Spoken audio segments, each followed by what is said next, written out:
सहनाववतु सहनौ भुनक्तु सह वीर्यं करवावहै तेजस्विनावधीतमस्तु मा विद्विषावहै। ओम शांति शांति शांति।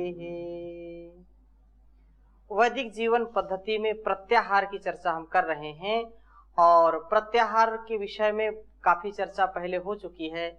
आज की कक्षा में हम और थोड़ा सा विचार करेंगे। इसके बाद फिर हम प्रत्याहार के बाद धारणा की चर्चा करेंगे। आप में से किसी कोई प्रश्न पूछ सकते हैं। ओम स्वामी जी, बार बार चर्चा आ रही है प्रत्याहार को लेकर के, तो क्या ऐसा नहीं लगता कि आज की भौतिकता में आदमी इतना अलग अलग विषय में खो गया है जिसके कारण वो चिंतन ही नहीं कर पाता कि क्या उसे करना चाहिए क्या ना करना चाहिए। सुबह से शाम तक वो कार्य में बिजी रहता है जी, और प्रत्येक कार्य के बारे में चिंतन नहीं कर पाता, मनन नहीं कर पाता। जब वो अधिक विषयों में वो अपने आप को लिप्त रहता है तो इसके कारण ऐसा लगता है कि वो शायद उसको समझ नहीं पाता। अगर ऐसा हो जाए कि व्यक्ति चिंतन करने लगे, जैसे अपनी भारतीय पद्धति में है कि प्रतिदिन व्यक्ति को 3 बार कम से कम 2 बार ध्यान करना चाहिए, चिंतन में बैठना चाहिए, मनन, तो क्या ऐसा है? निश्चित रूप से चर्चाएं तो होती हैं, लेकिन जब चर्चाएं होती हैं व्यक्ति उस पर जब तक चिंतन नहीं करेगा तब तक उसका कोई लाभ उसको मिल नहीं सकता है। हम जब तक अपने जीवन में उसको उतारने का प्रयास नहीं करेंगे तो केवल प्रवचन करने से और प्रवचन सुनने मात्र से प्रभाव नहीं पड़ता। हाँ ठीक है, क्षणिक पड़ेगा।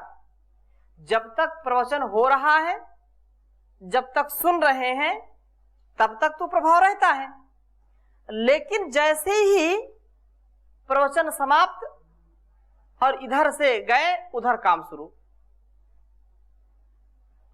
कहते हैं कि मरघट का वैराग्य, मरघट का वैराग्य। जब लोग मरघट में जाते हैं अर्थात शमशान में जाते हैं, किसी की अंत्येष्टि में जाते हैं, तो लोगों को बड़ा वैराग्य जागता है, बड़ी ज्ञान की बातें करते हैं। अरे कुछ नहीं, यहां से जाता संसार से सब कुछ यहीं रह जाता है, सब माया है, सब मोह है, कुछ जो है मुट्ठी बांध के आते हैं, हाथ पसारे जाते हैं, कुछ नहीं व्यक्ति ले जा सकता है। लेकिन हम जो है आपस में इतने झगड़ा मोल लेते रहते हैं। हमको बहुत ईमानदारी से चलना चाहिए, धर्म कर्म करना चाहिए। बताओ अभी कोई जीवन का कोई भरोसा नहीं, कब बहुत अच्छा खासा रात में बोला, अभी बैठा, अभी फोन किया, अभी चर्चा की और थोड़ी देर में लीला समाप्त कर दी। बड़े जान की बातें होती हैं और लोग जानते हैं कि जीवन कितना क्षणभंगुर है, लेकिन जानबूझ नर करे ढिठाई। वो जैसे ही चिता जल गई शमशान पीठ के पीछे हो गया और व्यक्ति खुराफा शुरू कर दिया।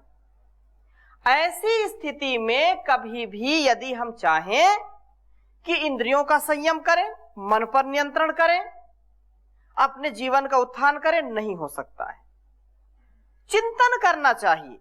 यही तो हमको, यही प्रभात से जैसे ही हम प्रभात में उठे चिंतन करें, प्रभात में उठ करके हम मनन करें कि उस परमात्मा ने मेरा जीवन बड़ा दिव्य बनाया है, दिव्य कर्मों का ऐसा फल है कि ऐसा जीवन मिला है। तो एक एक मेरा व्यवहार, एक एक वाणी, कर्म, स्वधर्म क्या है, क्यों है, कैसे करना है, उसका चिंतन करना। और हम जब चिंतन नहीं करते जाते अंधाधुंध, कोई विचार नहीं, कोई वाणी व्यवहार नहीं, कोई आहार नहीं, बस जो मिला खा लिया, जो मन में आया बोल दिया, जो मन में आया विचार कर दिया, जिसके साथ जैसा व्यवहार कर दिया, कोई विचार नहीं किया, कोई चिंतन नहीं किया, तो लापरवाही होगी।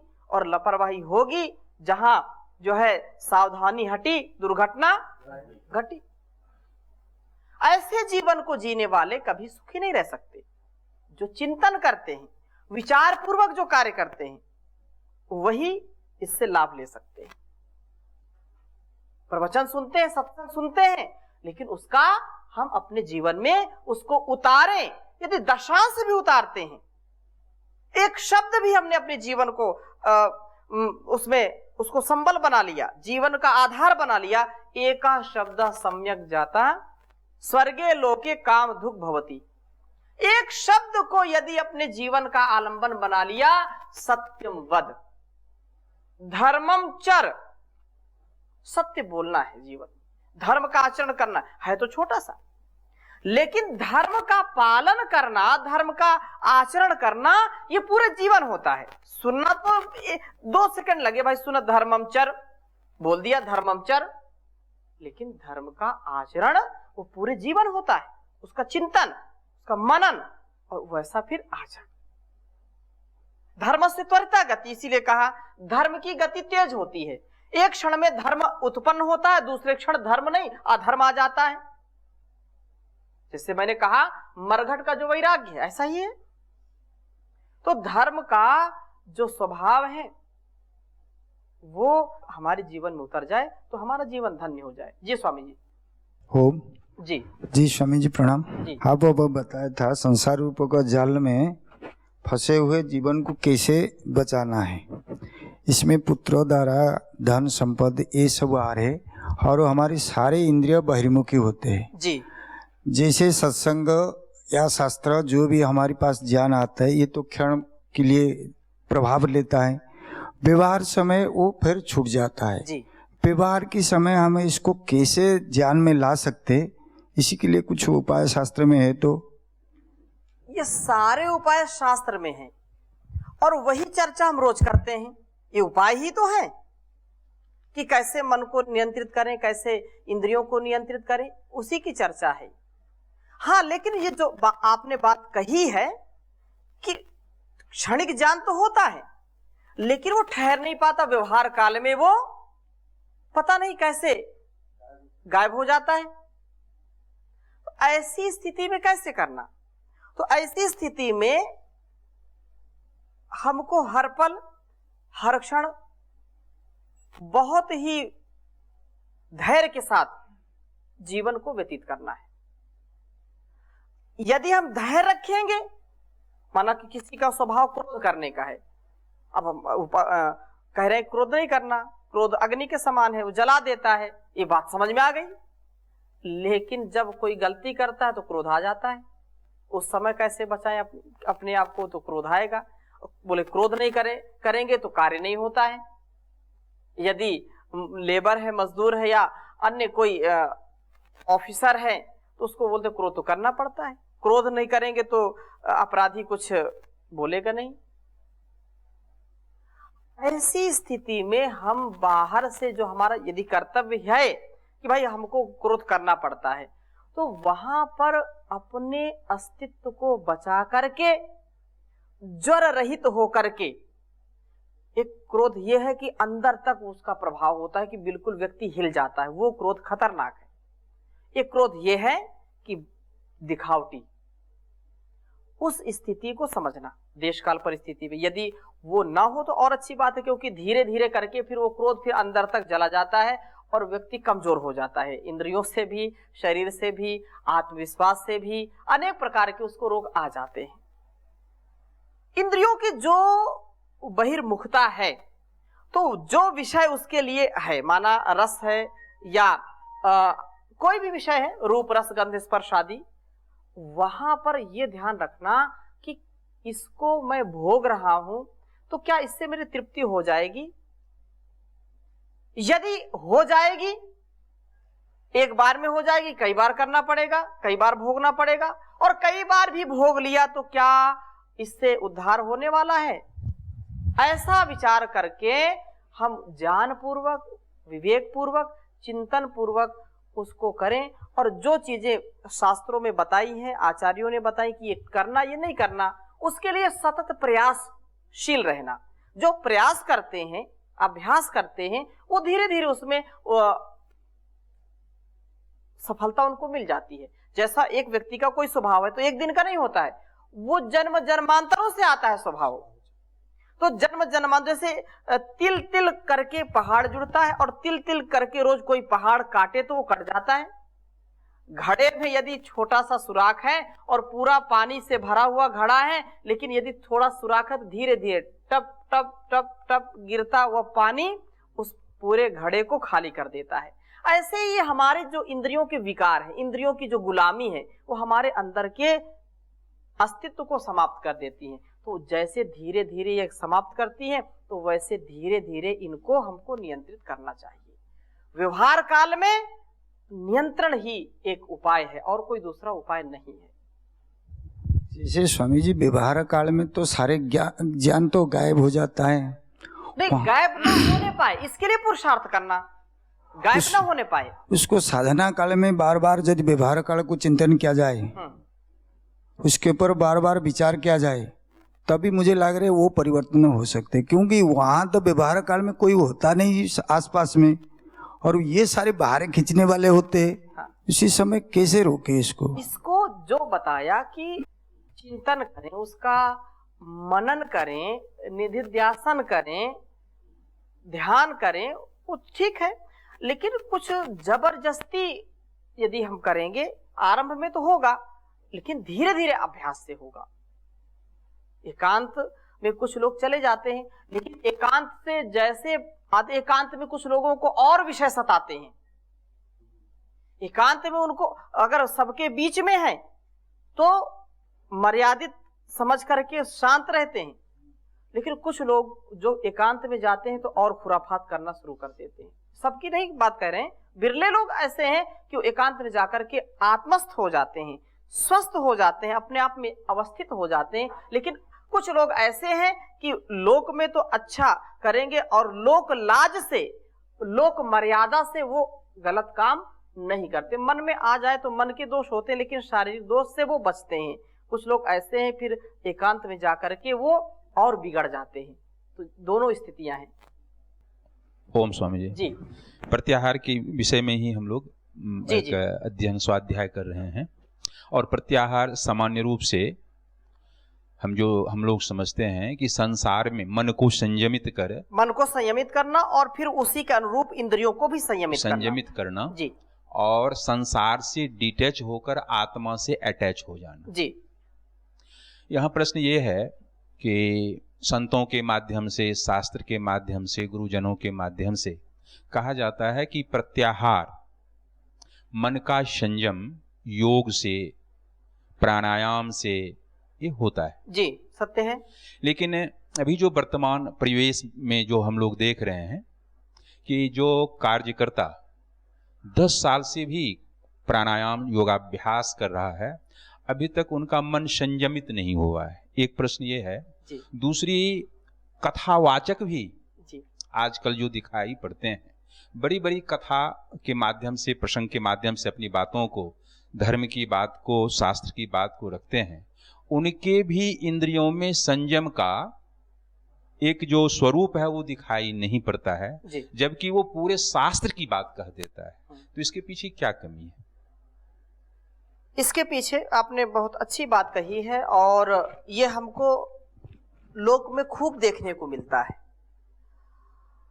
शास्त्रों में भी इस बात का बड़ा वर्णन है। हमारे जो नीतिकार हैं, आचार्य हैं, उन्होंने भी इस पर बहुत बल दिया है कि व्यक्ति हो सकता है उसको चारों वेदों का ज्ञान हो जाए, अर्थात चारों वेदों की ऋचाएं वो याद कर सकता है, स्मरण कर सकता है, सामर्थ्य उसका है। दर्शन, उपनिषद आदि का, व्याकरण आदि का ज्ञाता हो सकता है, लेकिन ये आवश्यक नहीं है कि उसके व्यवहार में वो चीज ढल जाए, वो व्यवहार में करे उसको।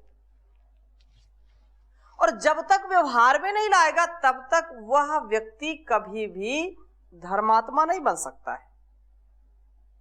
जब तक व्यक्ति, एक बात आती ना कि पर उपदेश कुशल बहुतेरे, दूसरों के उपदेश करने में लोग बहुत कुशल होते हैं, लेकिन अपने जीवन में, आचरण में उसको उतारे, अपने जीवन में उतारे, ऐसे लोग बहुत कम होते हैं। पर उपदेश कुशल बहुतेरे, जे नर आचरे ते थोरे, ऐसा कुछ है, वो बहुत कम है, वो क्रीम है। ऐसी परिस्थिति में चाहे वो कथावाचक के रूप में हो, प्रवचनकर्ता के रूप में हो, या कोई भी व्यक्ति इंद्रिय संयम यदि नहीं करता है और केवल उपदेश करता है तो उसको कभी उससे लाभ नहीं हो सकता। एक ज्ञान है और एक कर्म है, ठीक है, दो, एक इसके दो पहलू हैं, एक ज्ञान पक्ष, दूसरा पक्ष क्या है, व्यवहार या कर्म कह लो, उसको कर्म में करना, मतलब वाणी, अपने मन में, वाणी में और व्यवहार में, शरीर में उसको अप्लाई करना, उसको वैसा आचरण करना। जैसा हमारा ज्ञान होगा वैसा कर्म होगा। इंद्रियों के विषय में यदि हमने जान लिया कि इंद्रियां हमारी ऐसी हैं, उनको ऐसे चलाना है, और फिर यदि ज्ञान होने के बावजूद यदि हम ऐसा कर्म नहीं करते हैं तो ये प्रज्ञा अपराध है। वो चाहे कोई भी उपदेशक हो, कोई भी कितना बड़ा विद्वान हो, उसको कभी भी उससे कोई लाभ मिलने वाला नहीं है, केवल वो दूसरों को मूर्ख बनाने का काम करेगा। इसको अपराध कहा है शास्त्रों में, प्रज्ञा अपराध कहा है इसको, प्रज्ञा अपराध कहा कि जैसा हमने जाना और वैसा नहीं जिया तो निश्चित रूप से हम रोगी होंगे, मानसिक रोगी भी होंगे और शारीरिक रोगी भी होंगे, वो सारी चीज उसी में आ जाएंगी। इसलिए ये बहुत बड़ी बात है कि जैसा हमारा ज्ञान हो वैसा कर्म हो, जैसी मति हो वैसी कृति हो। बिना मति के, बिना सद्बुद्धि के, बिना सम्मति के कभी भी सदगति नहीं हो सकती है, सत्कृति नहीं हो सकती है। इसलिए इस पर पूरा शास्त्रों ने बल दिया है कि महर्षि देवदयानंद जी ने भी बार बार इस बात को कहा है कि शुद्ध ज्ञान, शुद्ध कर्म और शुद्ध उपासना, यही हमारे जीवन का सार है। तो हम किसी के भी विषय में पढ़ते हैं तो जब तक ज्ञान नहीं है तब तक तो उसका कोई अस्तित्व ही नहीं है।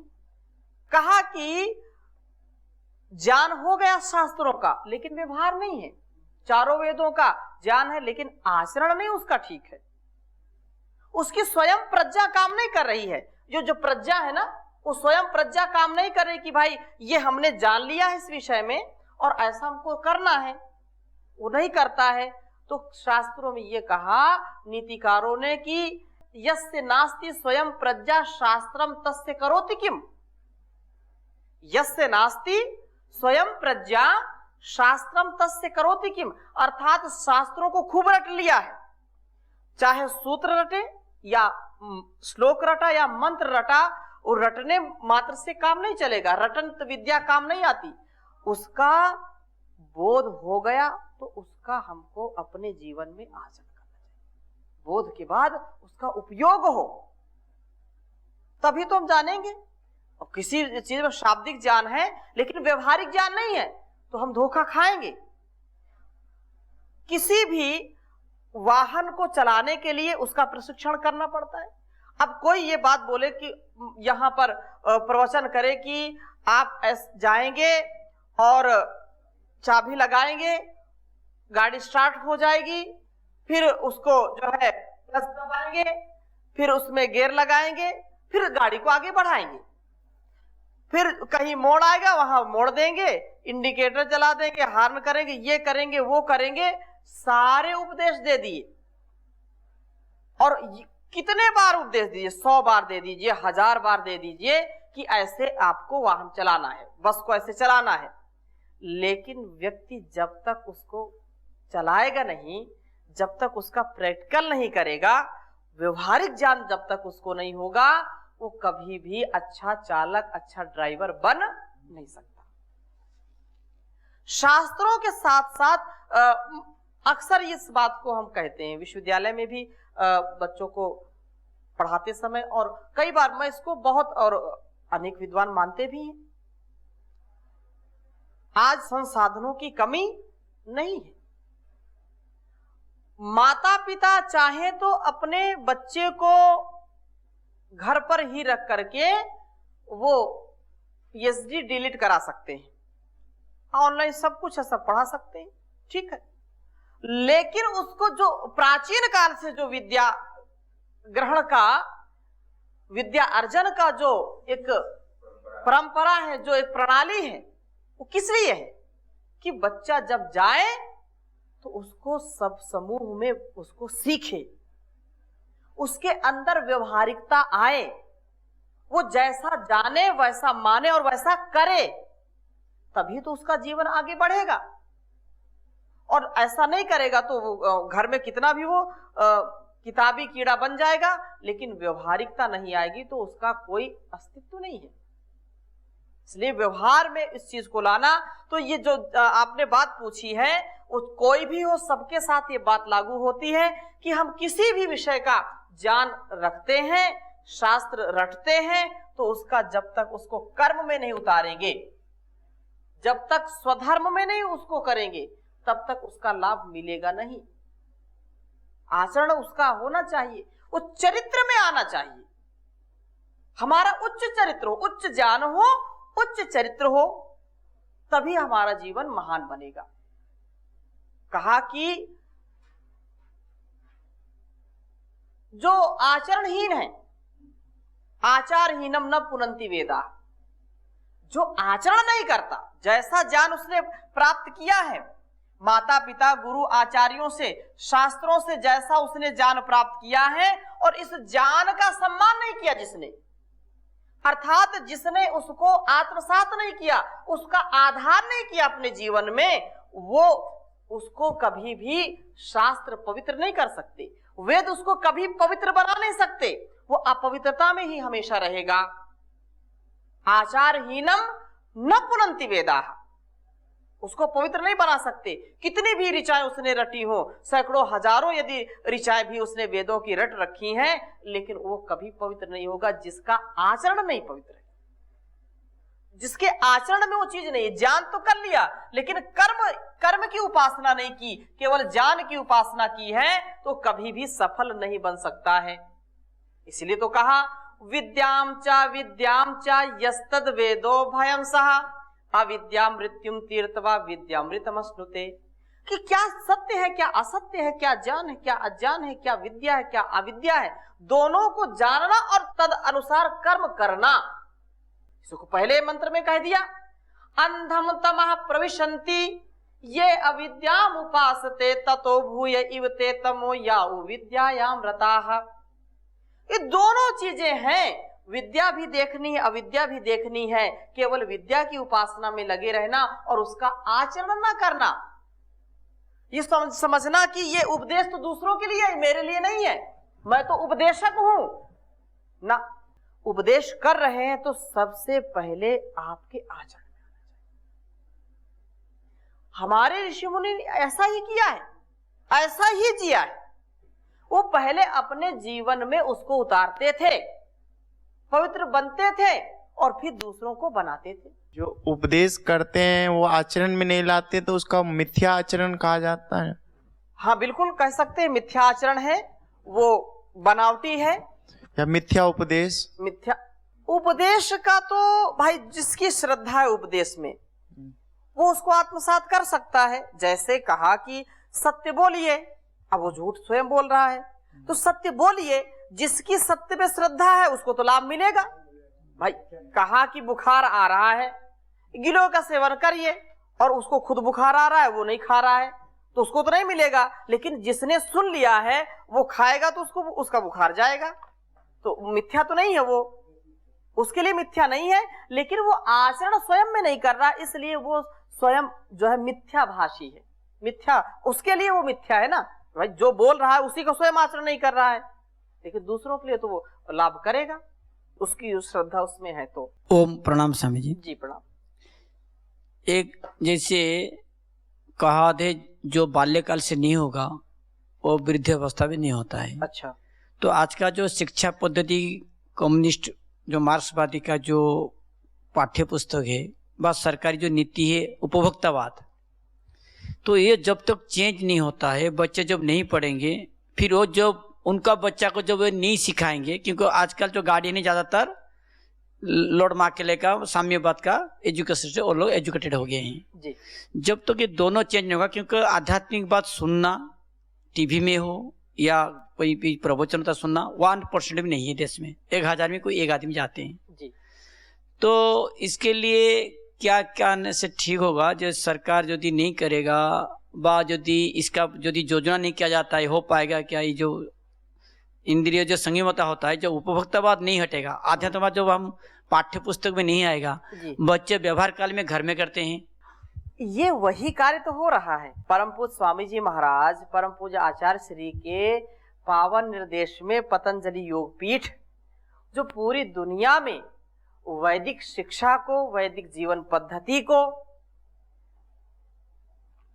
सुनिश्चित कर रहे हैं और सुनिश्चित करके लागू कर रहे हैं, उसके लिए तो पूरा प्रयास चल रहा है, पुनर्जीवित कर रहे हैं, प्रतिष्ठित कर रहे हैं। क्योंकि आप यहां देखो, जो 2 वर्ष से लेकर के 52-50 वर्ष तक के लोग यहां इस कार्य में लगे हुए हैं। ये नवनिर्माण ही तो हो रहा है। 70 वर्ष के लोग लगे हैं, ताऊ जी बैठे हैं, ये यहाँ पर बैठे हुए हैं, दादाजी। तो ये क्या है? ये दिव्यता का ही तो काम है। हाँ, जैसा कहा कि ये लॉर्ड मैकाले या आपने कम्युनिस्ट की बात की, वो ठीक है, वो एक दिन में सारी चीजें हो गई क्या? नहीं हुई ना। धीरे धीरे धीरे करके उन्होंने पूरा जड़ जमा लिया और धीरे धीरे करके हम काटेंगे। जो खरपतवार उग जाता है तो खरपतवार एक दिन में उगाता है क्या? हमारे सामर्थ्य में जो चीज है उसको हमको करना चाहिए। ठीक है, हमको ये विचार करना चाहिए कि मेरा इसमें क्या। मैं प्रधानमंत्री नहीं बन सकता, मैं एक राष्ट्रपति नहीं बन सकता, मैं मुख्यमंत्री नहीं बन सकता, लेकिन एक सच्चा नागरिक तो बन सकता हूं। ये मेरे अधिकार में है, ये मेरा कर्तव्य है। एक सच्चा नागरिक, उसकी अभिव्यक्ति राष्ट्र की अभिव्यक्ति होती है। एक एक व्यक्ति से राष्ट्र अभिव्यक्त होता है। तो हम सबका ये कर्तव्य है कि हम ऐसा बनने का प्रयास करें। और एक सुनता है उपदेश, उसके अंदर प्रभाव होता है, दूसरों को भी वो चर्चा करे, दूसरों को भी प्रेरित करें। ऐसे ही यह जीवन चलता है। तो बहुत चर्चा हुई इस विषय में और तो शास्त्रों में बहुत इसका वर्णन है, लेकिन जितना भी हमने प्रयास किया उसको हम अपने जीवन में, अपने आचरण में उतारें तो हमारा अस्तित्व बहुत अच्छा होगा, दिव्य होगा। मन और इंद्रियां हमारी संयमित होंगी। आगे की चर्चा में हम प्रत्याहार के बाद धारणा की चर्चा करेंगे। आज यहीं पर विराम देते हैं। ओम शांति शांति शांति।